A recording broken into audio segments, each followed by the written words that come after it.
La crisi sanitària en la que ens trobem immersos està posant en valor els materials tèxtils avançats, molts dels quals es fabriquen a Catalunya.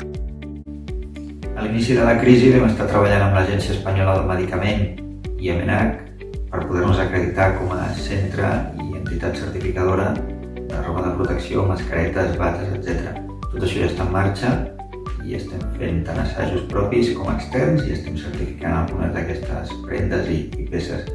Per altra banda, hem iniciat en les últimes setmanes molta activitat amb empreses per a la desinfecció dels tèxtils, ja sigui per radiació, ultravioletes o sistemes similars, com també sobretot amb indústria química per desenvolupar biocides o productes que ens permetin la desinfecció de la roba que sobretot siguin duradors en el temps i no siguin perjudicials per la pell i la salut humana.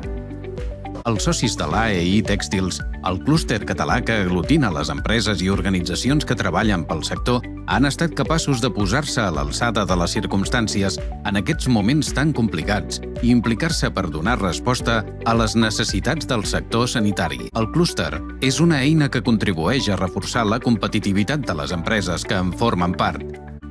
L'AEI Tèxtils treballa per acompanyar els seus socis, especialment en els moments en què han de fer front a nous reptes.